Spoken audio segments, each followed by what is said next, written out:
Today, I'd like to introduce Section 3.3 of the Switch User Manual, which covers the redundancy feature of Avcomm switches. The purpose of this feature is to safeguard critical links from failures, prevent network loops, and minimize network downtime.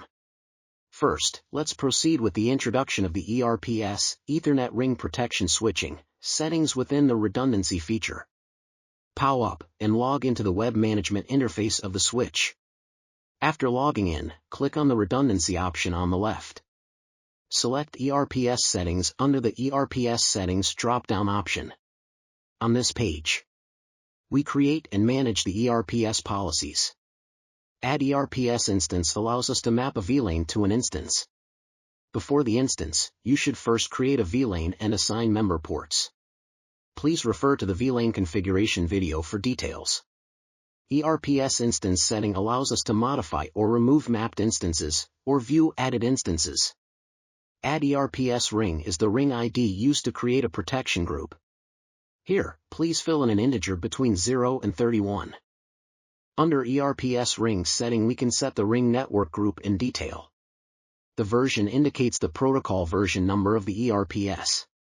Under ring state we can choose to enable or disable the ring network. Node role can be chosen among three options: RPL owner, RPL neighbor, and ring node. Control channel is used to transmit control and status information in the Ethernet ring, including ring status, fault information, etc. Subring without virtual channel can have virtual channel on interconnection node.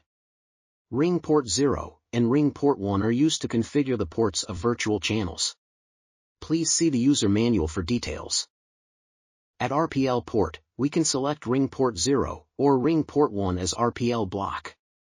The reversive mode, it is a ring network protection mechanism.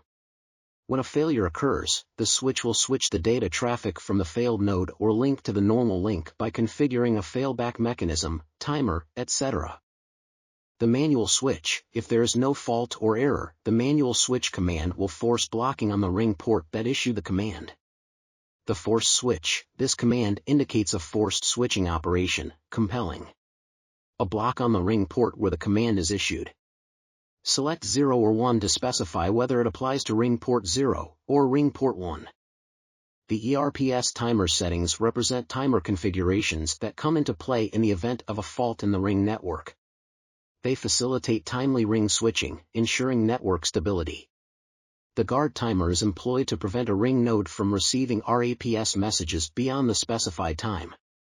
The WTR, wait to restore, timer controls the time for port state transition when the RPL owner port is released due to a fault.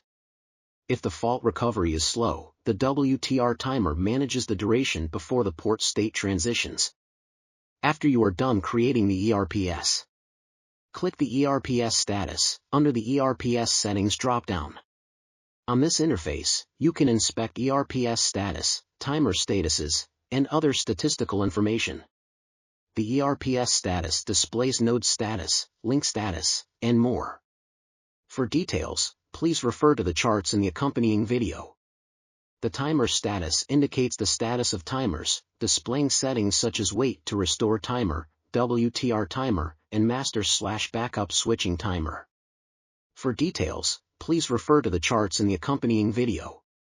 And the statistics section provides statistical information, typically encompassing data traffic, error frames, fault switching occurrences, and various other metrics within the ring network.